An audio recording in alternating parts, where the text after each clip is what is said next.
Bom dia, boa tarde, boa noite. Continuando então o nosso tema, começando a entender os conflitos do Oriente Médio, parte 4. Vamos falar um pouco agora de Afeganistão. Durante a ocupação soviética do Afeganistão, as ideias revivalistas islâmicas, principalmente da tradição Deobandi, que junta com as ideias wahhabistas de purismo islâmico, e a ideia de um fundamentalismo doutrinário, que junto com os movimentos revivalistas tentam espalhar a lei islâmica pelo mundo.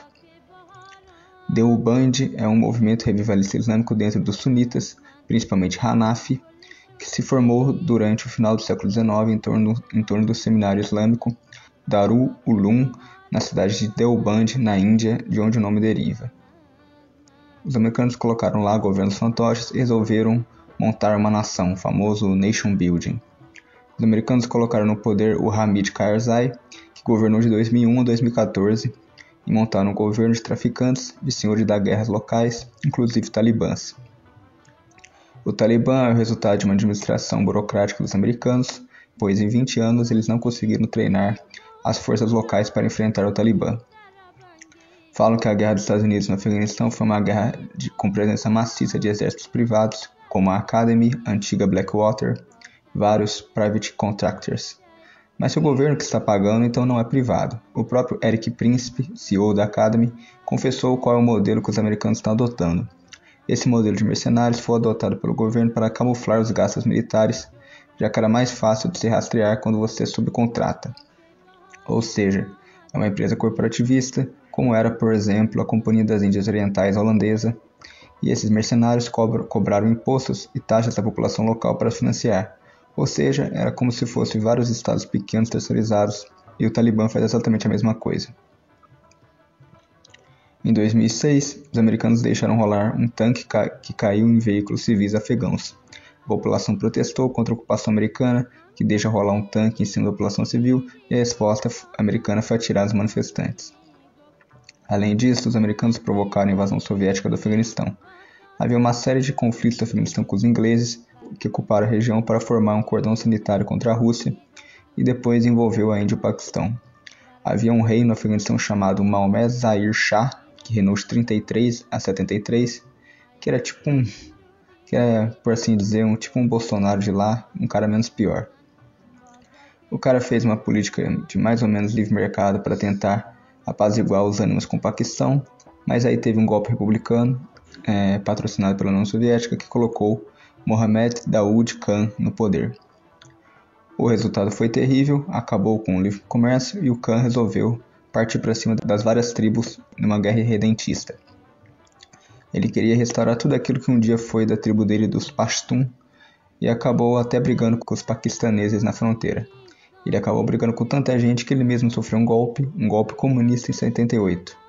Só que os socialistas brigam entre si e a União Soviética apoia a facção leninista.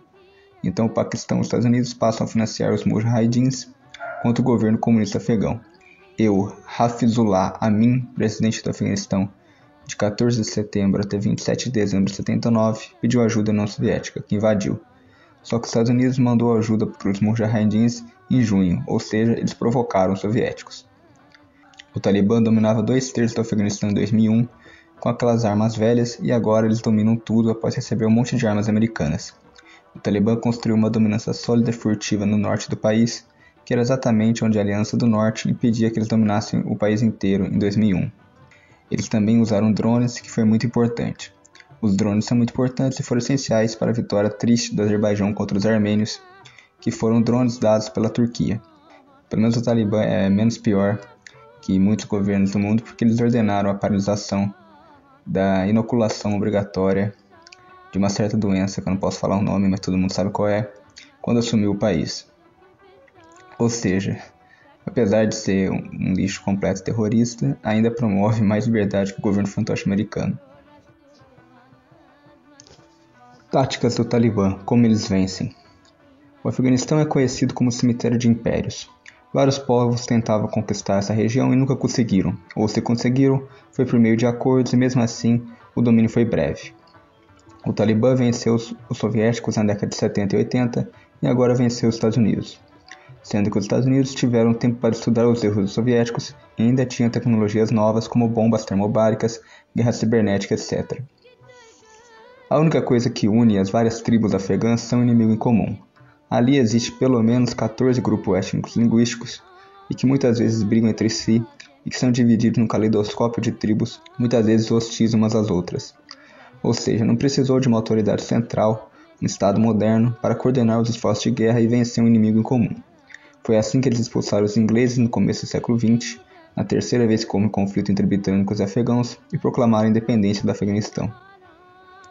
A tribo dos Pashtun, que é a tribo majoritária, de onde vem o grosso do apoio ao Talibã, está separada pela fronteira com o Paquistão, tendo muito Pashtun no Paquistão. E o Talibã usa essa fronteira a seu favor e eles recebem apoio através das suas células no Paquistão.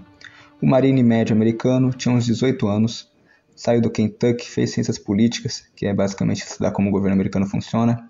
Ele chega no Afeganistão, um país que ele nunca ouviu falar na vida e que não sabe nem apontar no mapa. E ele vai guerrear ali contra um cara que nasceu ali, que conhece as lideranças, conhece os patriarcas, conhece o terreno, conhece tudo. A única coisa que os americanos tinham a seu favor era maior tecnologia e melhores armas de guerra. Além disso, tem o problema do liberalismo dos Estados Unidos. Nas democracias ocidentais, tudo tem que ser colocado em debate. Já na sociedade afegã não existe uma divisão formal entre os aspectos militares e civis da sociedade. Os líderes religiosos, os patriarcas de tribo, se ocupam da questão da guerra junto com as suas atribuições civis. Sem falar na quantidade absurda de armamento que foi abandonada para os talibãs. E tem até aviões brasileiros. Isso porque a sociedade secreta tem interesse nisso, porque tem tráfico de ópio ali, tráfico de esmeralda, de lápis lazuli no norte, etc.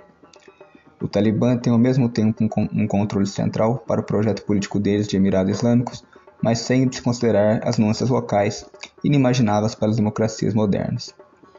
O objetivo era o quê? Conseguir implementar um regime unificado estável no Afeganistão? Isso é impossível.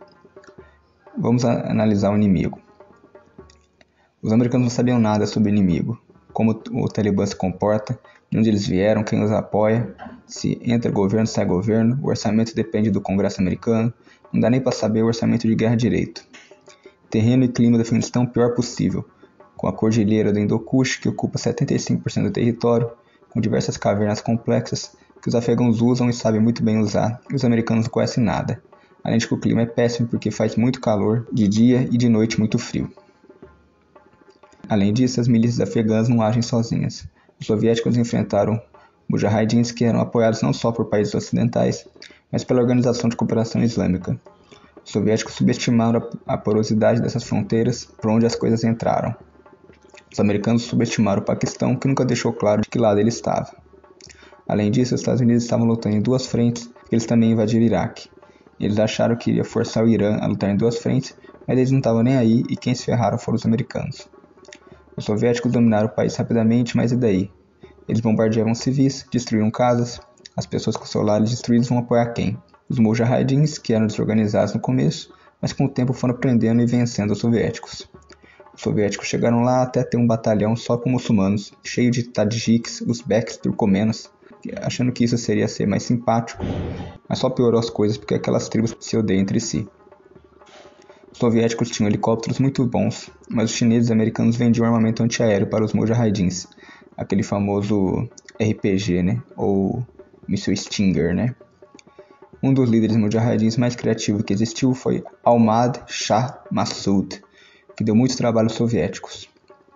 Os mujahidins têm uma visão transcendente, apesar de errada, e eles são muçulmanos devotos, têm disciplina, têm um senso comunitário, um espírito de sacrifício pelos próximos, coisa que os soviéticos não têm porque eles são ateus e não tem mais nada depois dessa vida para eles. Nem para o americano médio que acredita na democracia, na nação americana, na ideia de destino manifesto, etc. Ahmad Shah Massoud tinha contato direto com várias lideranças locais, vários patriarcas, e dominou uma região do Afeganistão conhecida como Vale do Panjshir, onde ele dividiu em 22 subdistritos, nomeando para cada um deles um comandante militar e um comandante civil. E eles serviam inclusive como prestadores de justiça privada, que eram os Nazmin, ou algo assim, que proviam ordem. Ele ia vencendo os soviéticos aos poucos, vencendo um ali e outro aqui, desgastando eles. Os soviéticos dispersaram recursos enormes só para levar suprimentos para as tropas. Os soviéticos ganhavam grandes batalhas, mas a um custo muito alto, e no final tiveram que se retirar em 89. Imagina ainda os americanos suprimindo as tropas naquelas caldeias montanhosas e sistema de cavernas ultracomplexo que é um inferno. Por outro lado, assim como era no Japão, o terreno faz com que seja muito mais difícil alguém se impor. A infraestrutura local é podre, as estradas são péssimas. Para você construir uma estrada ali, você gasta 3 milhões de dólares por quilômetro e o povo local não tem como financiar isso. Como que faz logística? Existem algumas passagens. Existe uma em que 80% dos suprimentos da colisão passavam por essa única passagem. O Mujahideen simplesmente sabotaria aquela passagem e acabou. O Paquistão vigia pesadamente a fronteira com o Afeganistão, mas e daí? Existem mais de 250 pontos de acesso usados pelo Talibã para passar droga, arma, dinheiro e tudo que você pensar. Os Mujahideens empregaram largamente a guerra psicológica, que é a capacidade de influenciar o comportamento e pensamento dos inimigos e aliados através de produtos e operações de guerra psicológica. Eles circulavam jornais à noite, rádios, TV clandestinas, e o centro de propaganda deles ficava no Paquistão. Os vácuos de poder que a colisão deixava, ao criar um aparato estatal centralizador, deixava vácuo nas várias tribos que eram exploradas pelo Talibã. Eles montavam tribunais locais para aplicar a Sharia e contribuíam para diminuir o crime, melhor do que as forças da colisão. Mas, obviamente, no futuro, o Talibã vai destruir todas essas instituições locais e vai se tornar, como já se tornou, um estado extremamente totalitário. A primeira tática que os Mujahideens sempre usaram foram as emboscadas, o que fez com que o grosso das forças de manobra soviéticas fossem empregadas em missões de segurança ao invés de missões de destruir os Mujahideens. A segunda tática foi os raids, que eram ataques surpresos contra certos pontos fixos para capturar equipamento e quebrar a moral dos inimigos. E eles sabiam que se defender dos raids dos inimigos, fazia amplo uso de sentinelas, refugiando-se em abrigos e rotas alternativas em cavernas, etc.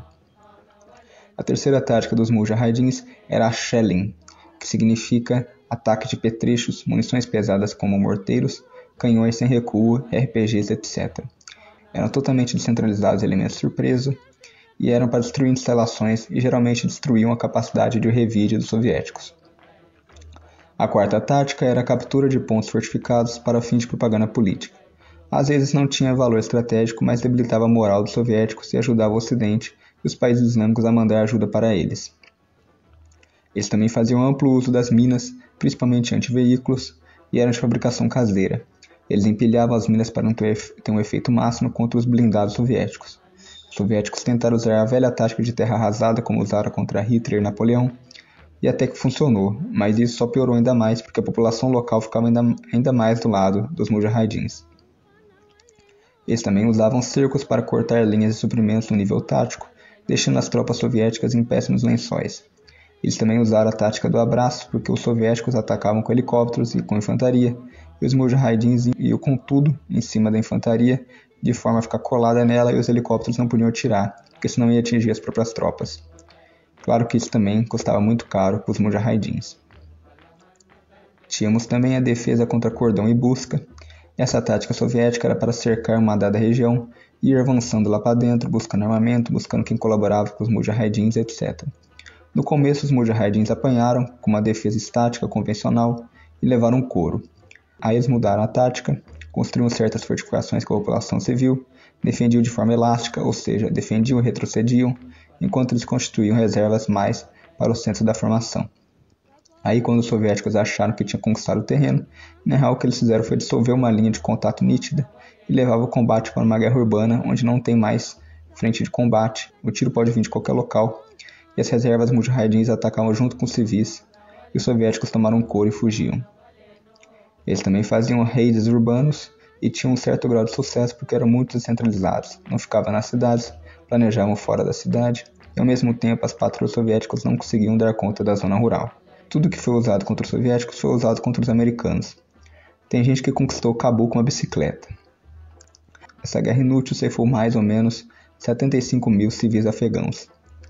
Claro que, desde o princípio, os maçons americanos não deveriam estar lá, ainda mais com dinheiro roubado de, inclusive, diversos católicos americanos. Bom, então é isso. Obrigado a todos que assistiram. Até mais.